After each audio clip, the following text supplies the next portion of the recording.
బాడీని డిస్పోజ్ చేసావా? తవ్వకాల్లో కూడా రవి దొరకడు. ఆ? సారీ బస్, ఫస్ట్ డే కదా బస్. రవిగాడి బ్యాగ్.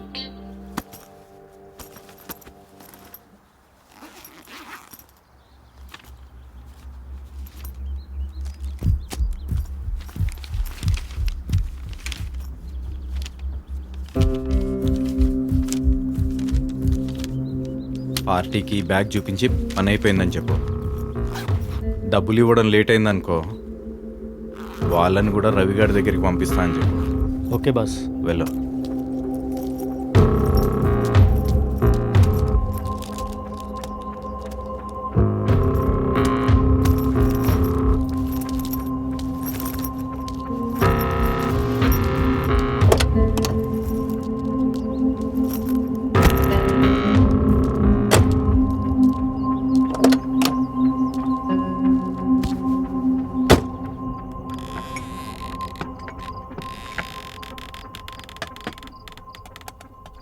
బీరా డ్రింక్ చేయవా?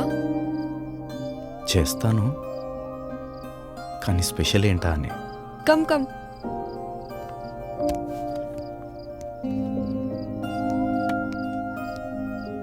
మా ఫాదర్ బర్త్డే.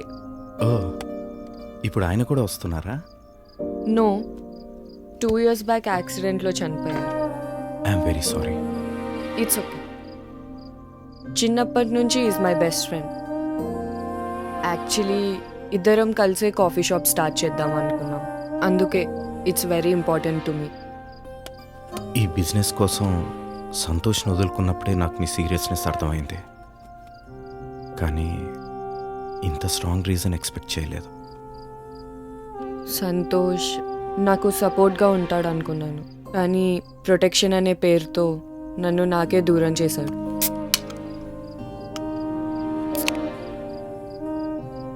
ప్రేమించిన వాళ్ళు మనకు ఫ్రీడమ్ ఇవ్వాలి, కానీ ప్రొటెక్షన్ పేరుతో చేతకాని వాళ్ళని చేయకూడదు. మా నాన్న తర్వాత అలాంటి ఫ్రీడమ్ ఇచ్చింది నువ్వే డేవిడ్. నువ్వు నా ఫ్రెండ్ అయినందుకు ఐఎమ్ వెరీ లక్కీ.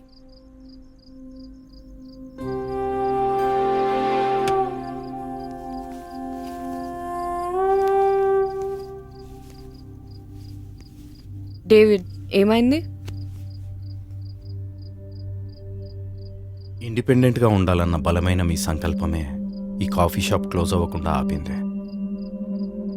వేరే ప్రపంచంలో బతుకుతున్న నన్ను ఇక్కడి దాకా తీసుకొచ్చింది. ఇందులో నేను చేసిందేం లేదు. చేయాల్సిన హెల్ప్ అంతా చేసి నాదేం లేదని అంత కామ్గా ఎలా ఉంటావు డేవిడ్? Who are you? నువ్వేం చేస్తూ ఉంటావు? ఇంతకుముందు ఏం చేసేవాడివి? నాకు నీ గురించి అంతా తెలుసుకోవాలని ఉంది.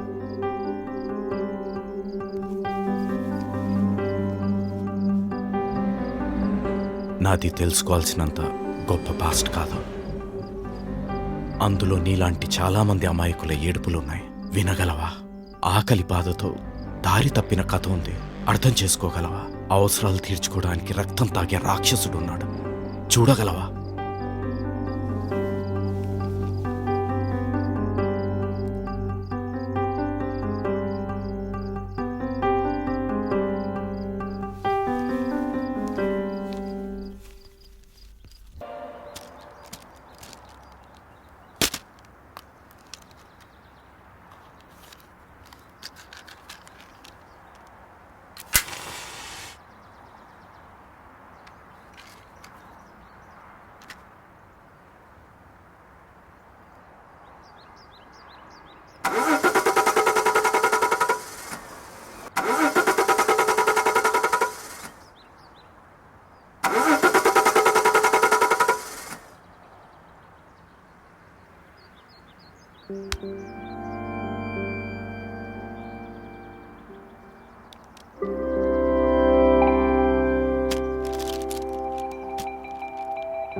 ఎవరు నువ్వు? మీ నాన్న ఎవరు? మా నాన్న పేరు రవి. మా నాన్నని నువ్వే కదా చంపింది.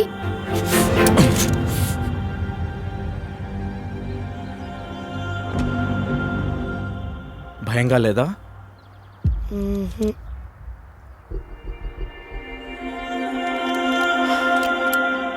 నాతో రా.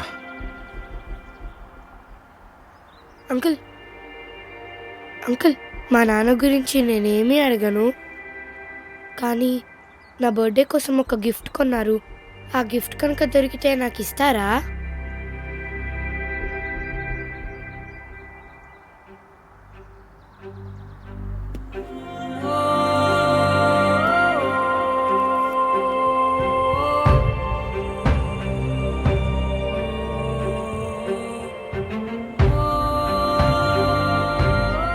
మీ అమ్మ ఎక్కడుందో చెప్పు, డ్రాప్ చేస్తాను.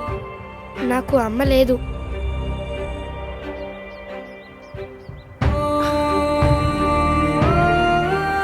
నీ కళ్ళల్లో నాకు భయం కనిపించట్లేదు. చిన్నప్పుడు నేను కూడా నీలాగే ఉండేవాడిని. ఈ పిరికి ప్రపంచాన్ని వదిలేసి నాతో రా, నేను సింహంలా పెంచుకుంటాను. నేను మీతో రావాలంటే ముందు మీరు ఈ చీకటి ప్రపంచాన్ని వదిలేసి ధైర్యంగా మనిషిలా బ్రతకండి. అప్పుడు నేను మీతో వస్తాను. అంకుల్, ఈ బుక్ చదవడం మీరు స్టార్ట్ చేశారు కదా, నా కోసం కంప్లీట్ చేస్తారా?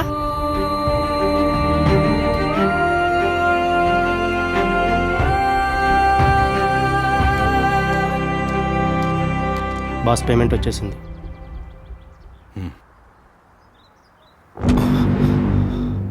బాస్ ఏమైంది? ప్రహ్లాద్ కనిపించట్లేదు. ప్రహ్లాద్ ఎవడు? రవి కొడుకు. నన్ను వెతుక్కుంటూ వచ్చాడు. ఇప్పటివరకు నా పక్కనే ఉన్నాడు. కార్లో ఎవరు లేరు బాస్, కలగన్నావేమో.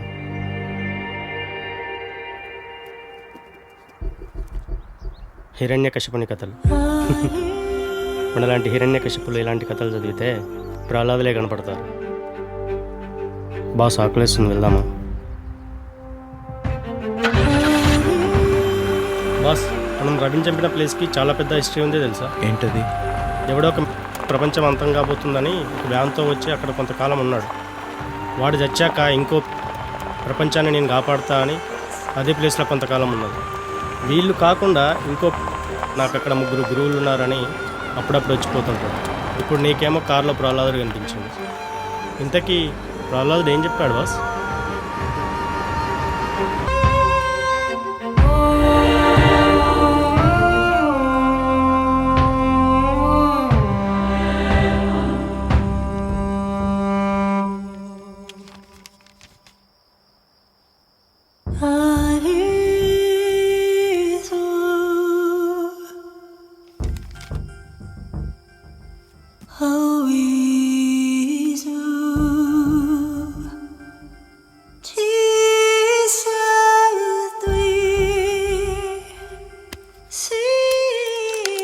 ఈ పుస్తకంలో ఇదే ఆఖరి ఘట్టం. ఈ ఘట్టంలో ఈ మాటలు ఇప్పుడు నువ్వు చదువుతున్నావంటే నీలోనే ఉంటూ నిన్ను ప్రతిక్షణం చంపుతూ వస్తున్న హిరణ్యకశిపుడి సంహారం జరిగింది. యుద్ధం ముగిసింది. అలా ఆ ప్రపంచంలో రాక్షస సంహారం జరిగింది. యుద్ధం ముగిసింది. ఉదయం విరిసింది. చీకటిని మాయ చేసి మాయం చేశావు.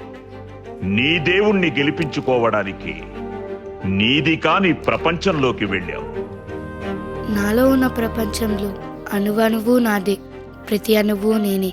అది దేవుడైనా, మనిషైనా, రాక్షసుడైనా. ఇక్కడ దండించేది నేనే, క్షమించేది నేనే.